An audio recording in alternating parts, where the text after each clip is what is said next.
Hello, everyone. My name is Mama Bunny, and I'm so happy to see you here back at the burrow. And to all of our new friends, hello. It's so nice to meet you. How was your day? I hope it went well. And now that you're here, my day's gotten even better. Since it's the last day of July, I thought it would be really fun if we could celebrate Christmas in July just one more time. So, I found us two stories for tonight that I hope you all will love. But we can't have our story unless we're all comfy cozy. So make sure you're wearing something comfy and don't forget to bring your favorite stuffy. I think they're gonna want to hear the story too. Don't you? Well then, are we all comfy? Let's get started, shall we? Our first story is called Kipper's Snow Day. It was a new morning, and it was snowing. Huge cotton ball snowflakes were tumbling past Kipper's window. Yes, said Kipper, jumping out of his basket. Yes, yes. He grabbed his scarf and wound it 3 times around his neck. Yes, yes, yes. Kipper was very positive about snow. Kipper rushed outside. The snow lay deep and smooth and new, like an empty page waiting to be scribbled on. He made a paw print and then another. And then, with a whoop, he went charging around and around, crisscrossing this way and that, until the garden was full of his tracks. Kipper stopped to catch his breath, letting the swirling snowflakes melt on his tongue. Then he fell backward into the snow and lay there panting. When he stood up, he found that he had made a perfect Kipper-shaped hole. He tried again, and then he tried a different shape, and another. I bet Tiger hasn't thought of this, he said, and ran off to find his best friend.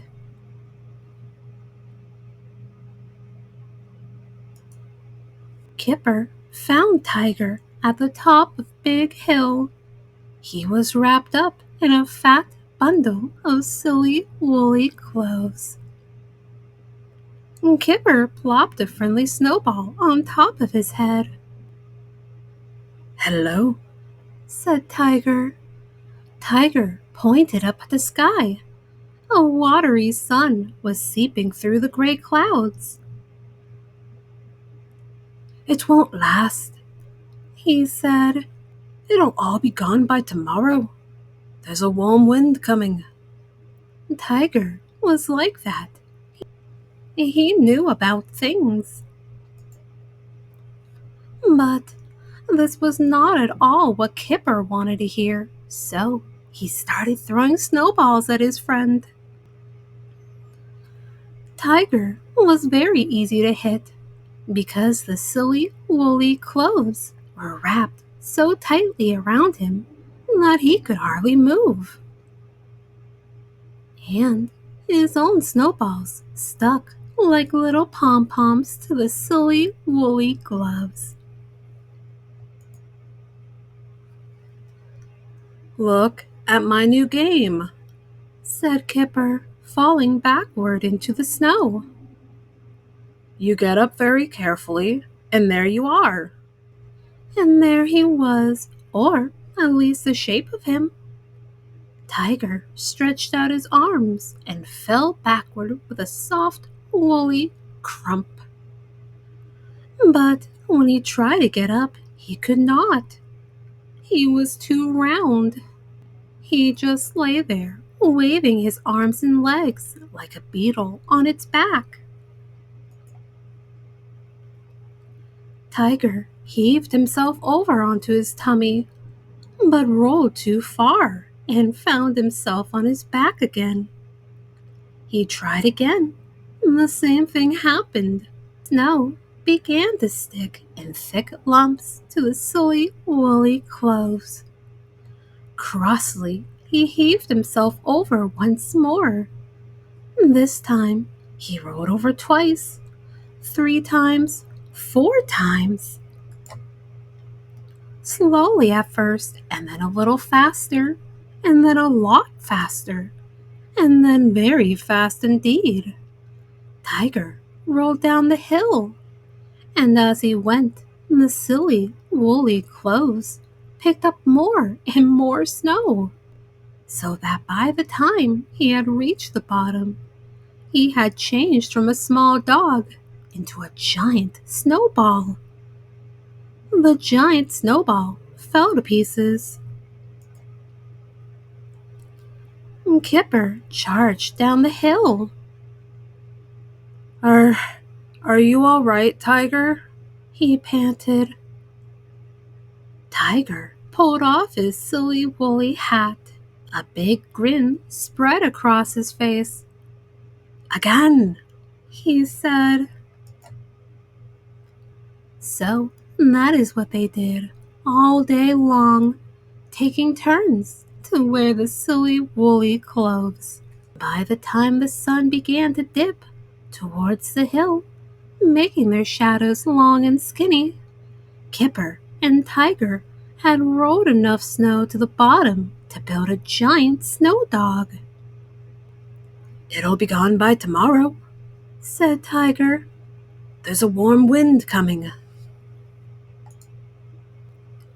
But for once, Tiger was wrong. The warm wind stayed away, and that night, another snowstorm smoothed out all of Kipper's paw prints, making the garden like a clean, white, empty page once more. And the snow dog stood at the bottom of Big Hill wearing Tiger's silly, woolly clothes. For almost 3 whole weeks. The end. Well then, how about I read our last story for the night? This one is extra special. Our last story for the night is called Kipper's Christmas Eve.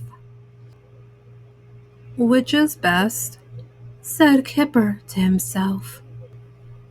Christmas Day or Christmas Eve?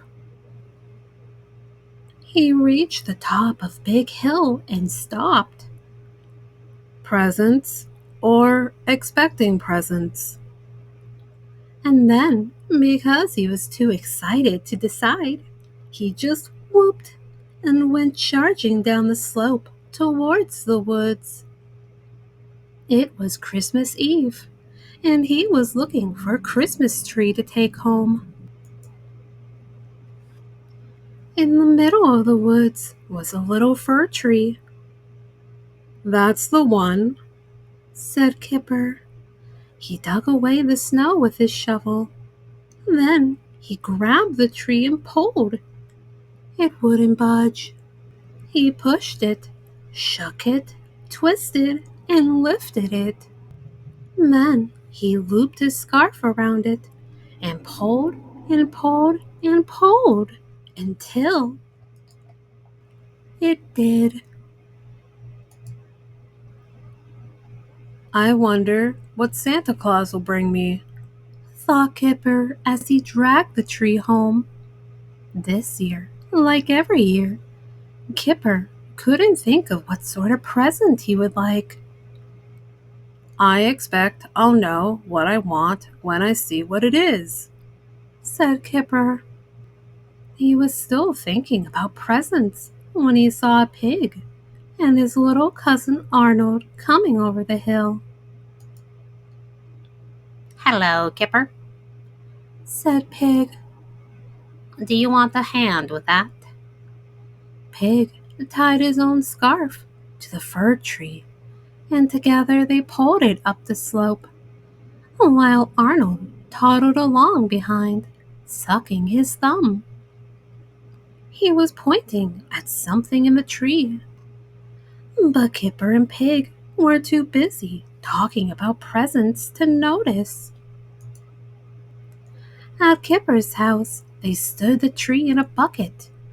Arnold peered into the branches, walking round and round the tree until he bumped into a pile of presents. One of them had a tag with his name on it. "Merry Christmas, Arnold.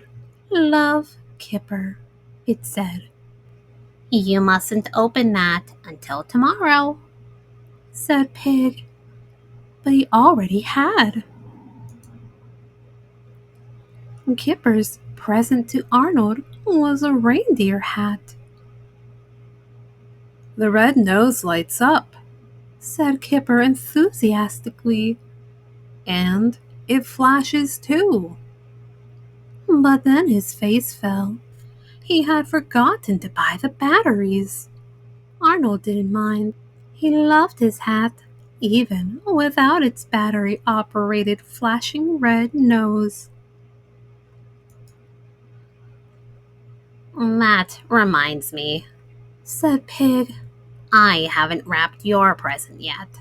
So Pig went home, while Arnold stayed with Kipper to help him decorate the Christmas tree. "What shall we put on top, Arnold?" said Kipper. "A snowman or a star?" But Arnold didn't seem interested in the decorations. Arnold climbed onto the stool, took off his hat, and plopped it over the mouse. The stool wobbled and fell over. "Are you all right, Arnold?" said Kipper. Arnold sat up and pointed. Kipper looked at the reindeer hat sitting on top of the Christmas tree. "Aren't you clever?" he said to Arnold. "It's just right." And so it was. Just as they finished decorating the tree, the doorbell rang. It was Tiger. He had come to wish Kipper a Merry Christmas and to throw a snowball at him. Pig arrived too, "Sorry it's a bit lumpy." said Pig, handing Kipper his present. "I'm not very good at wrapping things." "I like lumpy presents," said Kipper. "It makes you wonder what's inside." "Time to go home," said Pig to Arnold. Kipper took Arnold's hat from the tree and gave it back to him. Arnold looked inside. There was no mouse. "Merry Christmas, Kipper," said Pig. "Merry Christmas, Kipper," said Tiger. "Merry Christmas, everyone," said Kipper as they walked out into the snow. "Look out for Santa Claus." Arnold waved and looked inside his hat once more, just to make sure there really was nothing in there. "I think Christmas Eve is best," said Kipper, putting out some cookies for Santa Claus. He hung sock thing on his basket with a note.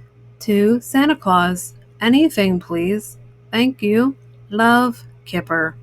He pulled the blanket up and lay staring out the window at the stars. He was wide awake. He wasn't sleepy at all. He couldn't wait for Santa Claus to come. Neither could the mouse, and neither could Arnold. The end. Well then, little ones, thank you so much for celebrating Christmas in July with me. I hope you had as much fun as I did. Well then, little ones, it's getting late and we should go to sleep. So, get all snuggled up underneath your blankets. Hold your favorite stuffy tight, tight, tight, so they know they are loved. Oh, and dream some wonderful dreams. And while you're having those wonderful dreams, I'll get a story ready for next time. How does that sound? And always remember, Mama Bunny loves you very, very much. Good night.